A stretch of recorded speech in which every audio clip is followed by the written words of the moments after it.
Nana Shastra Vicharanai Kanipano Sadharma Samstapako Lokanam Hitakarino Tribhuvane Manyo Sharanya Karo Radha Krishna Padaravinda Bhajana Nandena Mataliko Vande Rupa Sanatana Raghuyago Shri Jiva Gopalako Vande Rupa Sanatana Raghuyago Shri Jiva Gopalako.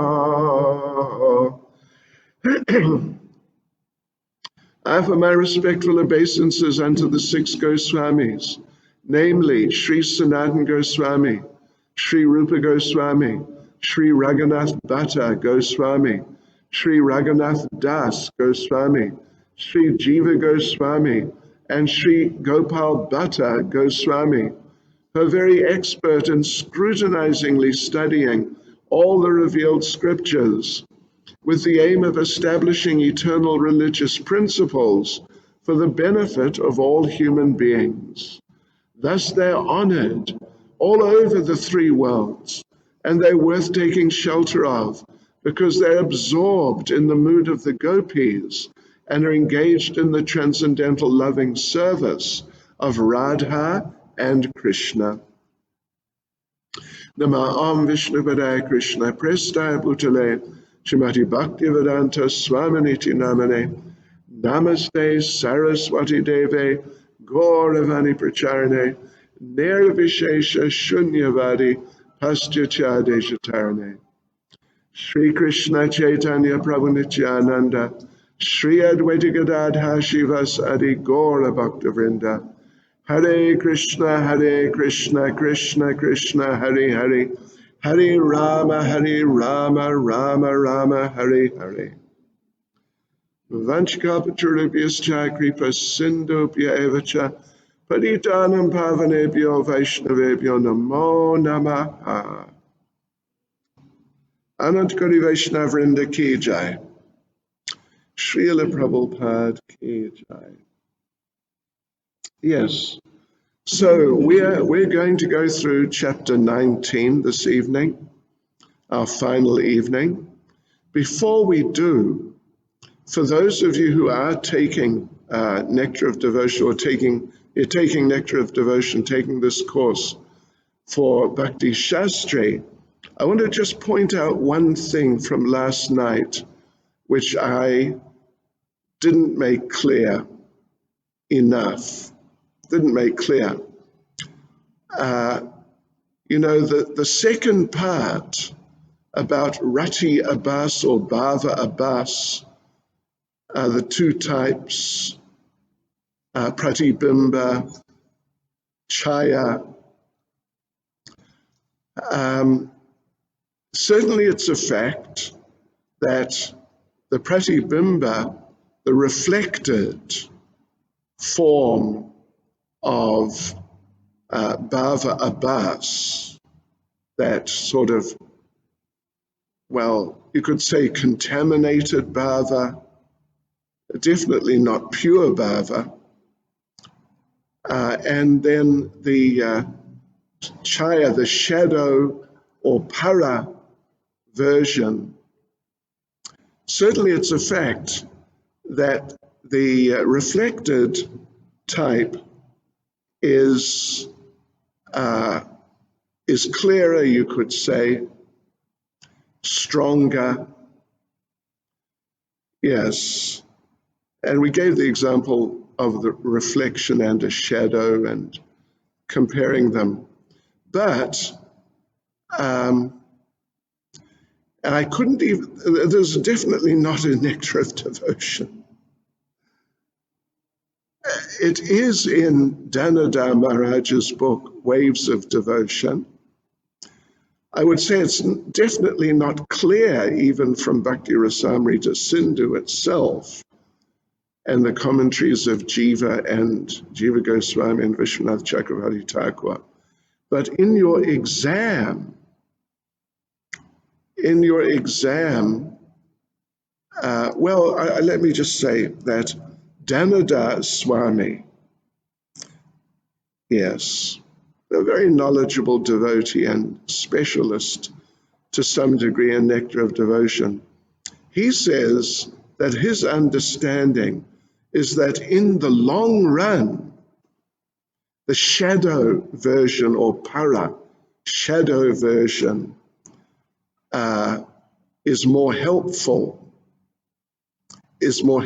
for progress, and is better for progress in in terms of possibly coming to bhava, better than the reflected version.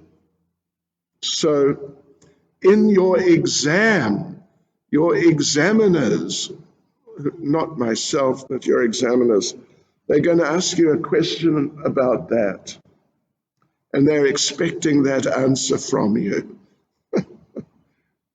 I would say, frankly, for the long run, we should take it up, really clarify the actual point, because it's really certainly far from crystal clear.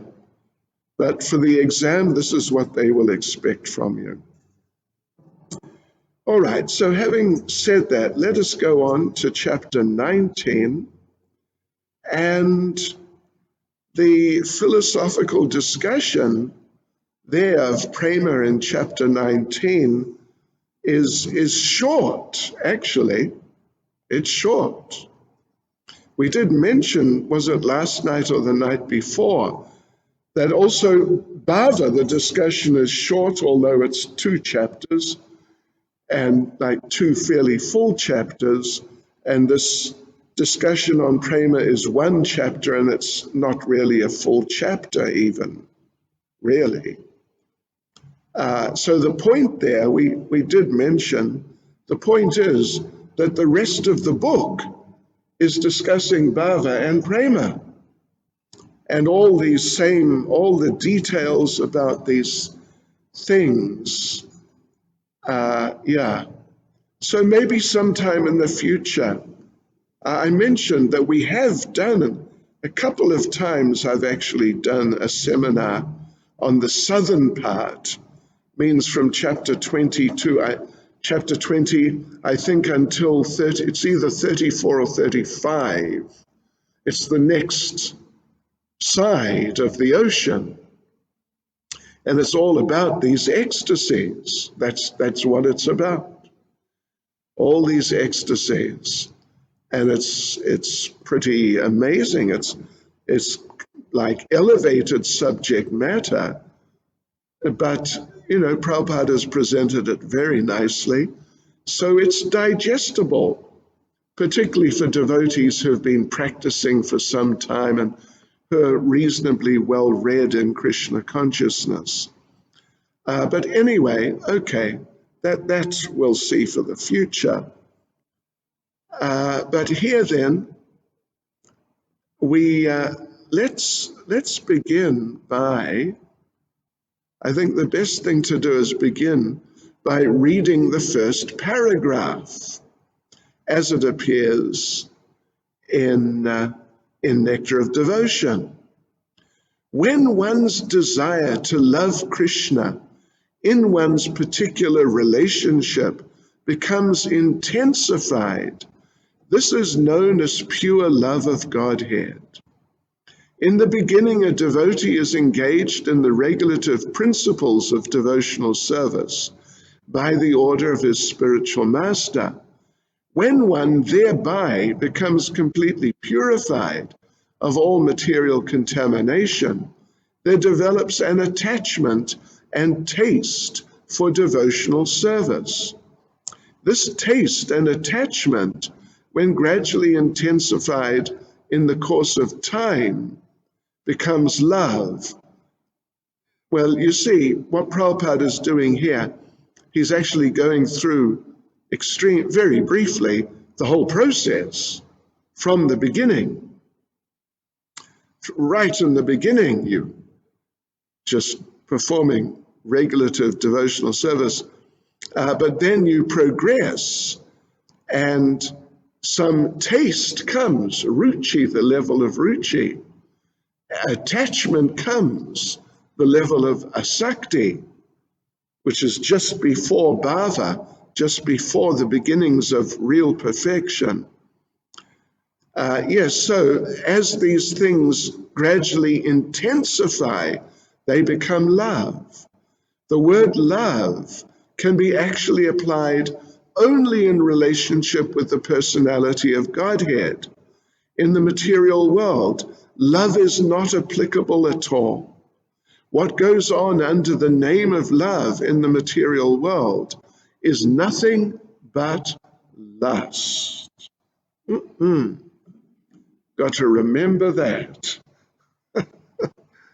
Oh, yes. Okay, so we want to, well, let's read the next paragraph, actually. There's a gulf of difference between love and lust, like the difference between gold and iron. In the Narada Pancharatra, it is clearly stated that when lust is transferred to the Supreme Godhead, and the concept of kinship is completely reposed in Him, such is accepted as pure love of God by great authorities like Bhishma, Prahlad, Uddhava, and Narada.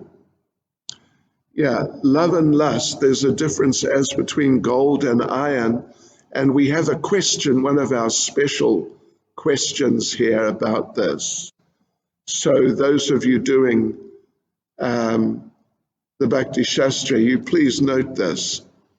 So the difference between love and lust, like between gold and iron, there's a verse reference, Adi Lila chapter 4, verse 171. Adi Lila chapter 4, verse 171, which, well, actually there's a better verse than that too, but anyway, it's okay. Therefore, lust and love are quite different. Lust is like dense darkness, but love is like the bright sun. All right, so there's a question from this. What is lust compared to, and what is love compared to? So all you devotees doing Bhakti Shastri, you please note that. Adi Lila 4, 171. And you have to know what is lust compared to, what is love compared to.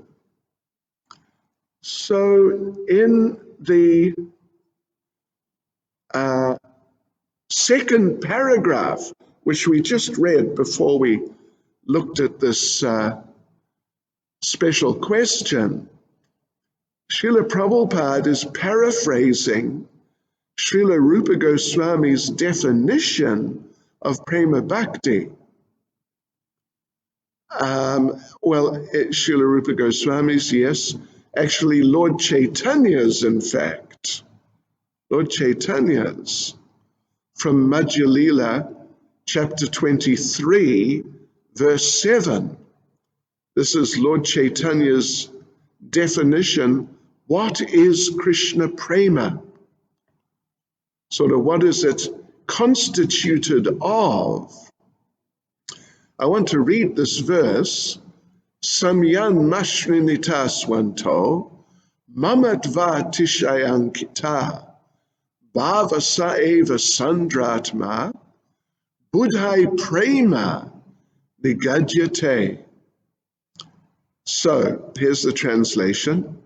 When that bhava softens the heart, completely, becomes endowed with a great feeling of possessiveness in relation to the Lord, and becomes very much condensed and intensified, it is called prema, love of Godhead. Okay, so here's a little analysis of the detail of that verse.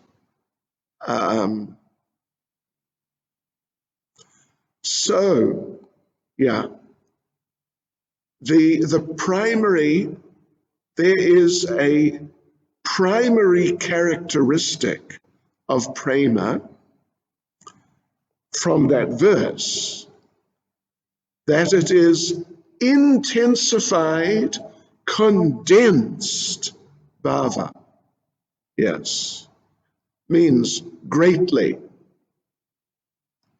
When we were discussing bhava, we read the definition of bhava, and it's like one ray of the sunlight of prema, or it's like the light as the sun is just sort of, coming up a bit, the horizon lights up a bit. It's really different from the full midday sun. So similarly, when it is said that the primary characteristic of prema is, it is intensified, it is the intensified state of bhava, it means really intensified, just in a very big way. And there are two secondary characteristics. One is, it completely softens the heart. You remember what we were saying yesterday? Maharaj Ambarish, he was attacked by a demon created by Devasamuni. And when that happened, he just pulled himself together and focused on the Lord. And then some ecstatic tears came from his eyes. Some symptoms of bhava manifested because he was on the level of bhava. But before that, the symptoms of bhava had not been there. And after that, they went away. Whereas a devotee on the level of prema, they're just, well, as we said last night, or we referred to nectar of devotion, a heart like nectar is just always liquid, and it's always moving. It's always moving with whatever is happening. Things are always happening. Things are always happening. And as those things are always happening, that the nectar in the heart of nectar, it's always moving. So there's always these, different manifestations of love, like overwhelming manifestations of love, like waves in an ocean, sometimes coming together, sometimes clashing together, and sometimes rolling away. So that's the first secondary characteristic. It completely softens the heart. And second is, which is very interesting, it is marked by highly possessive ownership of Sri Krishna. Mamatva. Mama means my. Krishna uses the term in Bhagavad Gita. Mama maya durachyaya. Mama means my. Mamatva means myness. They're in a general state of feeling that in this case Krishna is mine. Just like, in India, the Hindu activists, they have this term Hindutva. You heard of that? You heard of that one? Not? Sure. It means Hinduness. Yeah. Okay. Yeah. Which is in keeping, actually, with a statement here, like in the third paragraph. Well, in the second paragraph we read, the concept of kinship is completely reposed in Krishna. And in the third paragraph, according to Bhishma, well, great authorities like Bhishma have explained that love of Godhead means completely giving up all so-called love for any other person. According to Bhishma, love means reposing one's affection completely upon one person, withdrawing all affinities for any other person.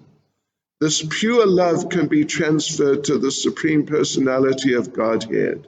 Okay, well, we'll get onto that in a minute.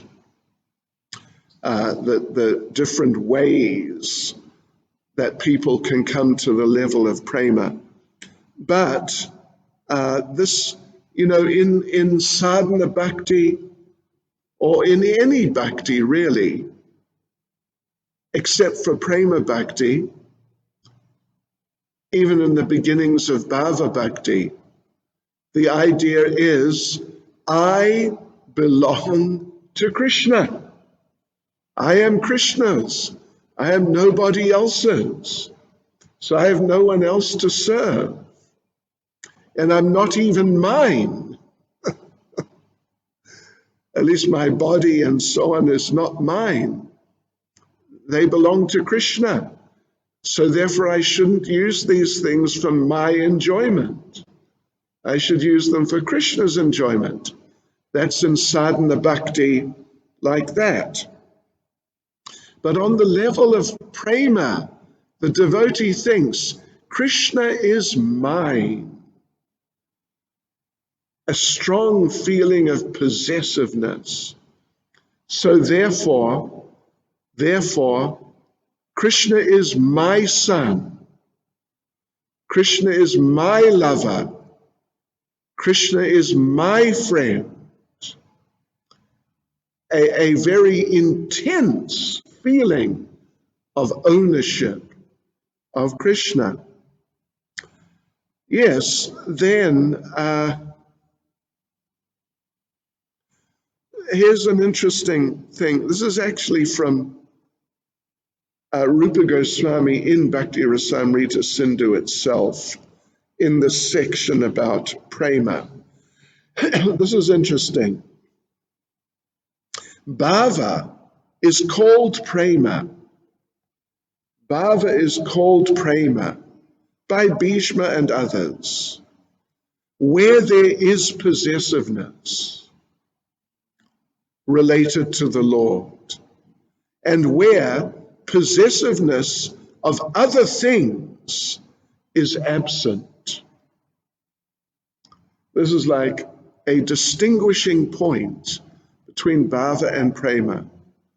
Bhava is called prema where there is possessiveness related to the Lord, but where possessiveness of other things is absent.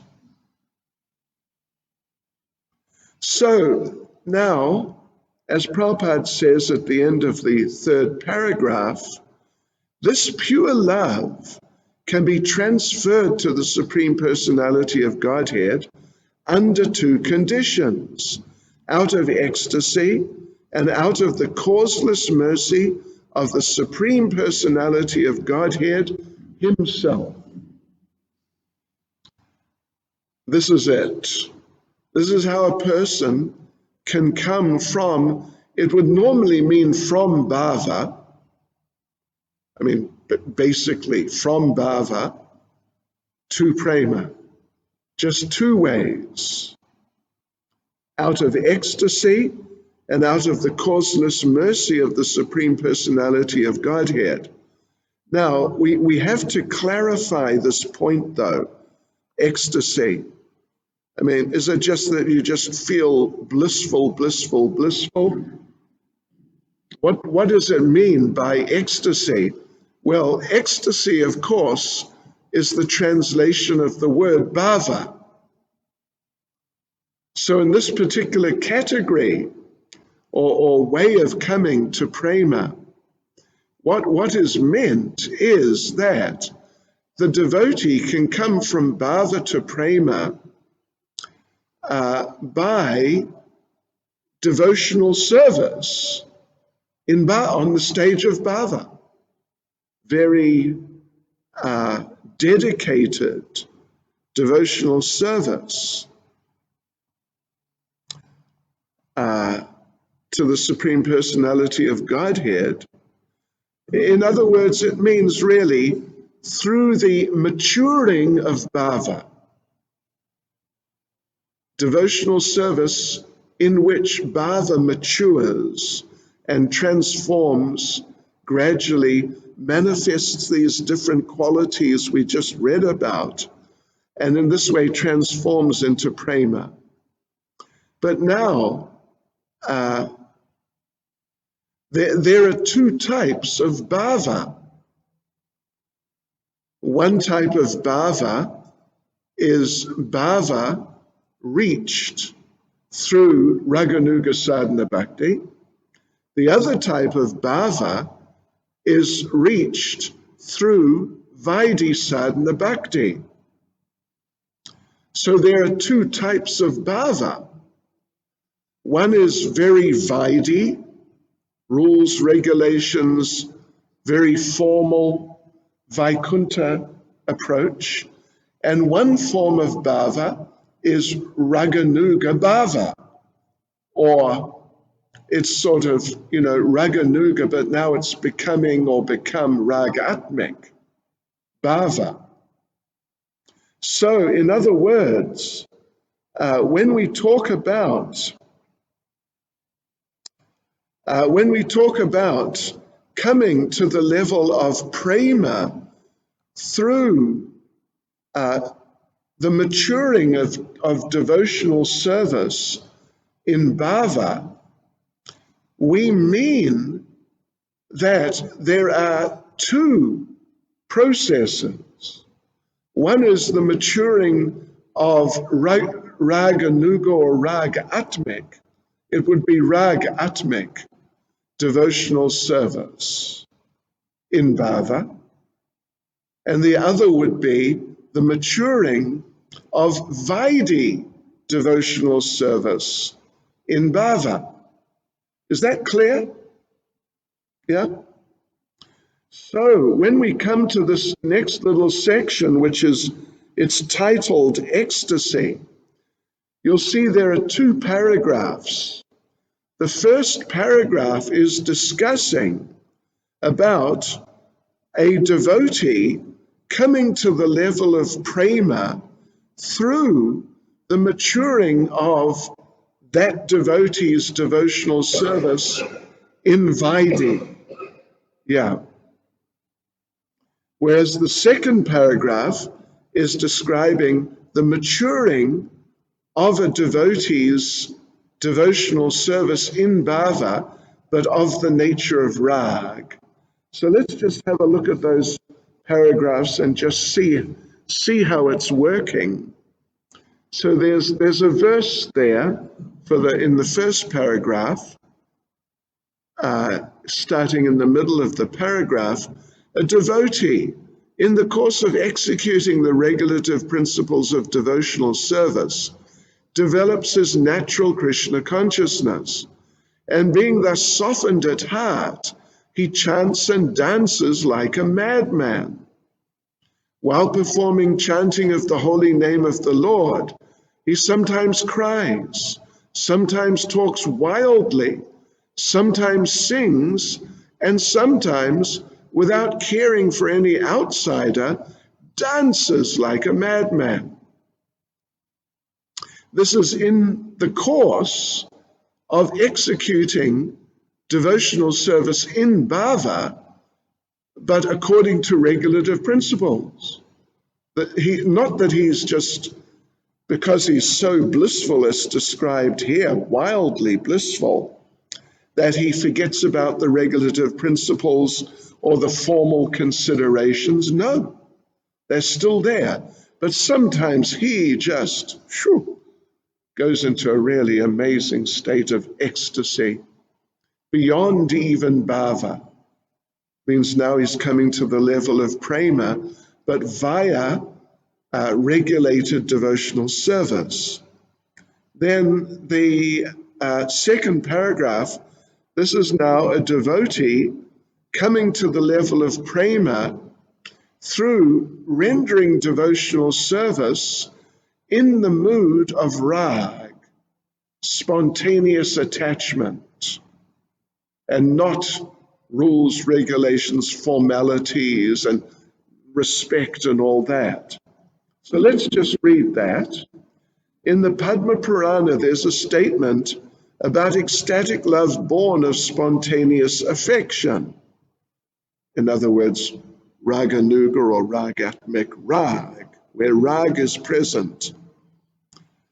Chandrakanti, a celebrated, fair-faced girl, rigidly observed celibacy in order to obtain Krishna as her husband. So she was thinking of Krishna as her husband. This is rag, because rag obscures everything, obscures the formalities and all these types of things, and focuses simply on the relationship. In this case, it's a conjugal relationship, it would seem, in Dwaraka. So yeah, she always engaged herself in meditating on the transcendental form of the Lord, and always chanted the glories of the Lord. She did not desire to accept anyone else as her husband. She had firmly decided that only Lord Krishna would be her husband. Firmly decided. She was fixed. And in this way, in this mood, she came to the level of prema, and she became a wife of Krishna. One would assume must be in Dwaraka.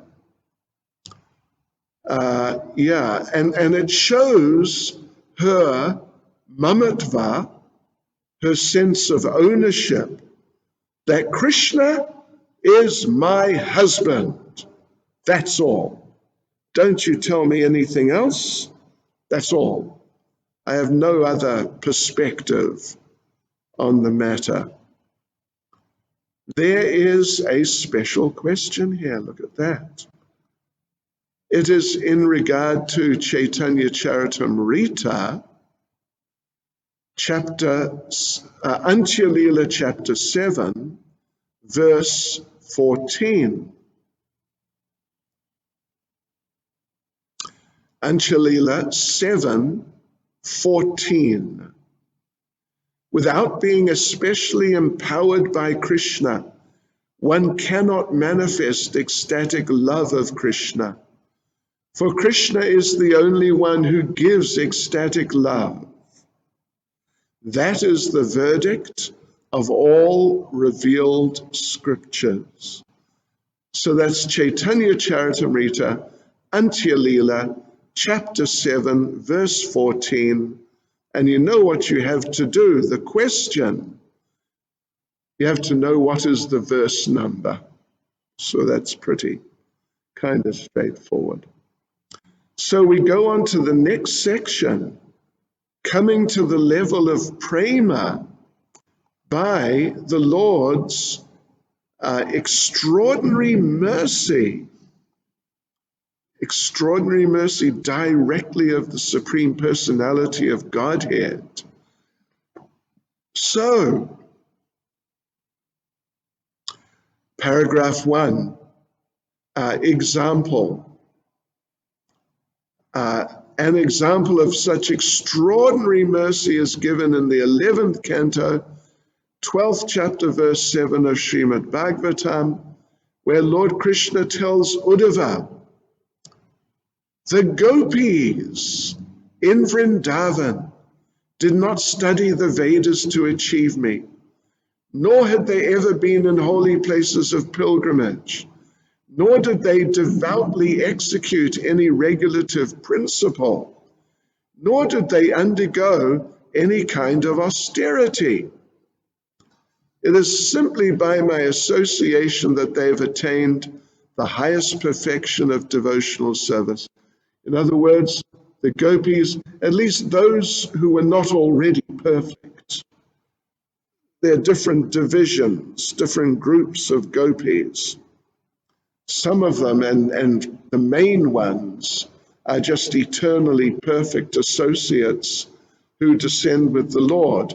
But then there are others who have just become perfect or are just becoming perfect even.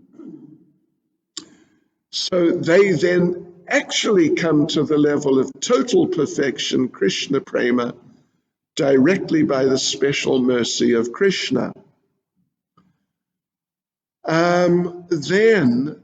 Then there's paragraph 2. We're not going to go through the whole thing, but let me just tell you the basic idea is that, actually, as Prabhupada says, in the first sentence, from the example of Chandrakanti as found in Padma Purana, and from the example of the gopis as found in Srimad Bhagavatam, it appears that a devotee who always thinks of Krishna and who always chants his glories in ecstatic love, regardless of his condition, will attain the highest perfection of unalloyed devotional love due to Lord Krishna's extraordinary mercy. So, that's the basic point. Always absorbed in thinking of Krishna, then they get Krishna's mercy. Now, then we come to the third paragraph. This is important. There are two types of prema, which would make sense, seeing there are two types of sadhana bhakti, there are two types of bhava bhakti, so there are two types of prema bhakti. There's Vaidhi sadhana bhakti, of course, the practice of regulative devotional service according to rules and regulations. Then there's Raganuga sadhana bhakti, the practice of spontaneous devotional service. Then we just mentioned a few minutes ago, there's also like Vaidhi Bhava Bhakti and Rag or Rag Atmik Bhava Bhakti. And like this, these two types of devotees with quite different types of moods come to the level of prema and therefore come to two types of prema. There are actually terms which are not, they're given in Bhakti Rasamrita Sindhu. But let's just have a look here in the third paragraph. Spontaneous attraction to Krishna, which is said to be due to the extraordinary mercy of the Lord, can be placed under two headings. One is profound veneration for the greatness of the Lord, and the other is one's being automatically attracted to Krishna without any extraneous consideration. Let me just clarify that. There are two terms, Sanskrit terms. One is Mahatmya Gyan, prema. Mahatmya means glories, glory. Usually it means in the formal sense, just some recitation about how great God is. That's the Mahatmya of the Lord. Mahatmya Gyan, Prema. Prema, which has as its characteristic knowledge of the greatness of the Lord, the greatness, the gloriousness, and like that. And then Kevala Prema. Kevala means pure. It means just like only, like totally focused, unmixed.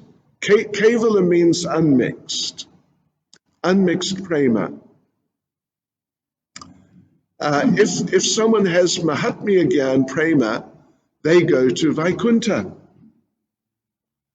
But those who have Kevala prema, generally they go to Goloka Vrindavan. So that Kevala prema, well, this is the devotion of the Brijbasis, basically. To some degree, the devotion of some or however many of the residents of Dwarika. Yeah, these people particularly, but most particularly the residents of Vrindavan. So now in the fourth paragraph, this Kevala Prema is described a little further. In the Narada Pancharatra, pure, unalloyed devotional service is explained as being without any motive for personal benefit. If a devotee is continuously in love with Lord Krishna, and his mind is always fixed upon him, that devotional attitude will prove to be the only means of attracting the attention of the Lord. In other words, a Vaishnav who is incessantly thinking of the form of Lord Krishna is to be known as a pure Vaishnav. Now, so the Mahatmya Gyan Prema, is it pure? Well, it's pure. They're pure devotees. Of course they are. They're on the level of prema. They're living in the spiritual world with the Supreme Lord face to face. But that tendency towards like giving special emphasis to the greatness of the Lord, how powerful he is, how grand he is, how magnificent, how respectable he is, and how we as devotees must respect him. And leading to the formal dealings and all of that. It's not exactly a contamination. You cannot say it's a contamination like it's Maya. It's not Maya. They're free from Maya a long time ago. When they first came to the level of bhava, they were free from Maya.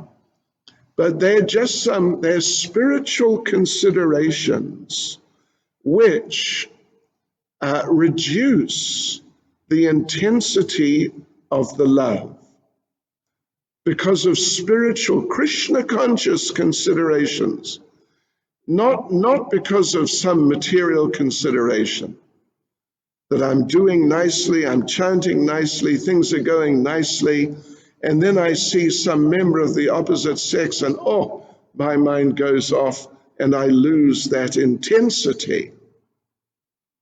Here, the intensity is maybe not lost, but it's more like it never comes because of that like attachment, very extremely deep attachment to the glorious nature of the Lord, and then how one should deal with him because of his glorious nature. So it's not a contamination like some material contamination, but it's a Krishna conscious consideration which reduces the intensity of love, and therefore the person goes to Vaikuntha. And would you believe, devotees, we have another special question. Yes, and it is, we are quoting Caitanya Charitamrita, Antya Leela, chapter 9, verse 108. Antya Leela 9, verse 108. By the mercy of Sri Chaitanya Mahaprabhu, one can certainly become spiritually advanced. Indeed, no one can estimate the results of his mercy. Okay. So you're going to be asked a question about that. Antya Leela, chapter 9, verse 108. Aha, okay.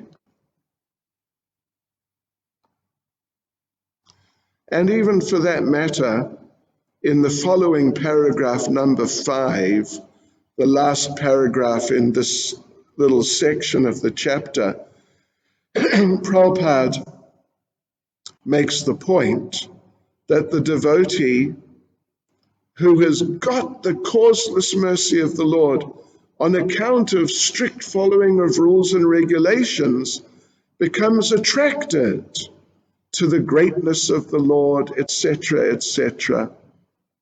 And in this way, they go to Vaikuntha.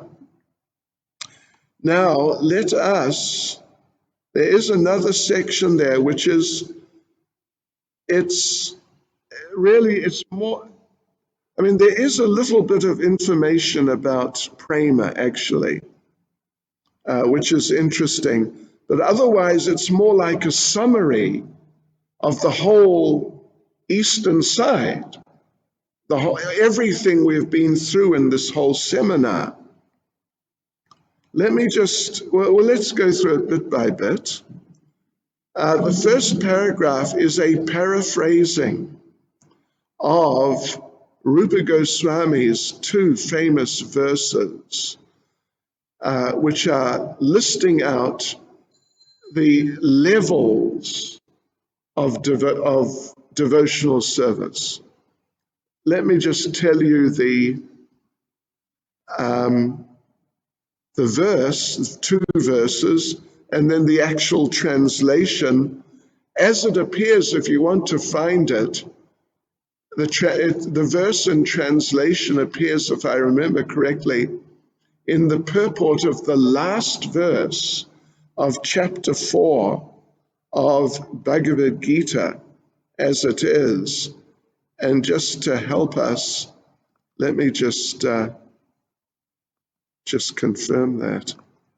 That's where you can find this. Let me confirm this. Oops, no, it's not. Here is it. Oh, Krishna. No. Oh, yeah. Oh, I don't know. Where has it gone? Let me just tell you, I'll try and find where you can find this verse. Ado, Shrad. It's in the purport of Bhagavad Gita, chapter 4, verse 10. You'll find these 2 verses. Ado Shraddha Tata Sadhu Sangata Bhajana Kriya Tato Narta Nivritissyat Tato Nishta Ruchistata Ata Saktis Tato Bhavas Tata Prema Bhudanchati Sadhakanam Ayam Premna Pradobhave Bhavet Krama. In the beginning, one must have a preliminary desire for self-realization. This is Prabhupada's translation from that purport in Bhagavad Gita. This will bring one to the stage of trying to associate with persons who are spiritually elevated. In the next stage, one becomes initiated by an elevated spiritual master, and under his instruction, the neophyte devotee begins the process of devotional service. By execution of devotional service, under the guidance of the spiritual master, one becomes free from all material attachment, attains steadiness and self-realization, and acquires a taste for hearing about the absolute personality of Godhead, Sri Krishna.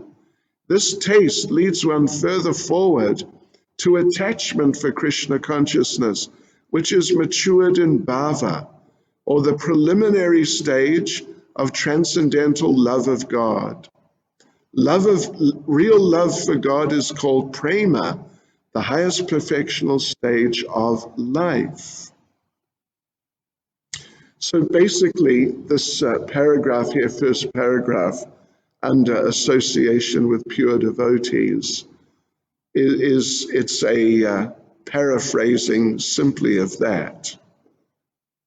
In other words, of the process as we have been studying it for the last, what did we say, 34 days. Now, let's see. In the second paragraph,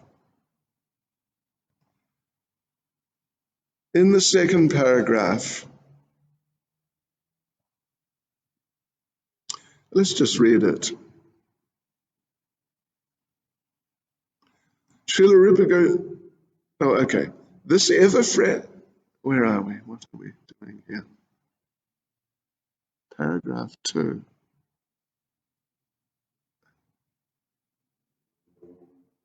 What?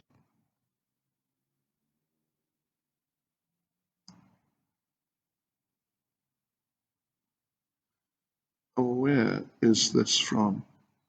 Okay. Okay, so here's a quote. This is what this is. This is a verse from Bhakti Rasamrita Sindhu in this discussion of prema. And it's nice. It talks about an interesting characteristic of a devotee on the level of prema. So Srila Rupa Goswami says, this ever-fresh prema arises in the heart of a person who's very fortunate. That person's behavior is very difficult to comprehend, even for those knowledgeable of scriptures.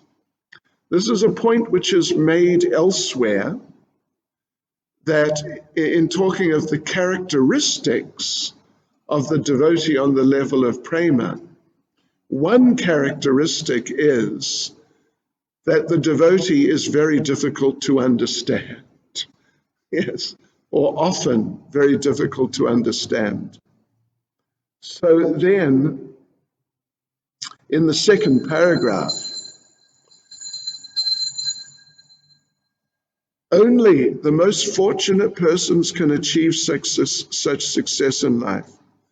Those who are simply academic students of the Vedic scriptures cannot appreciate how such a development takes place. In the Narada, Shri Radha Radhanath, Shri Giri Govardhan, Shri Caitanya Mahaprabhu Ki Jai.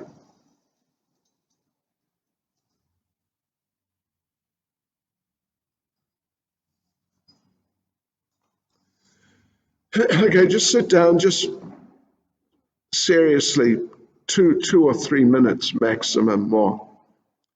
So Lord Shiva tells Parvati then, my dear Supreme Goddess, you may know from me that any person who has developed the ecstasy of love for the Supreme Personality of Godhead and is always merged in transcendental bliss on account of this love, cannot even perceive the material distress or happiness coming from the body or mind. In other words, they are just in another state of consciousness altogether. Okay, so let us conclude by reading the last verse last paragraph, Sri Rupa Goswami thus concludes the first division of the Bhakti Rasamrita Sindhu, offering up his treatise for the transcendental pleasure of Sanatana Goswami, who has established the transcendental beauty, and of Gopal Bhatta, Sri Raghunath Bhatta Goswami, and Raghunath Das Goswami. It appears from this statement that the great Srila Jiva Goswami was not yet active when Bhakti Rasamrita Sindhu was written. Thus ends the Bhaktivedanta summary study of the first division of Bhakti Rasamrita Sindhu up to the descriptions of ecstatic love of Godhead, which are to follow next. Srila Prabhupada ki, Sri Nectar of Devotion ki, Hare Krishna.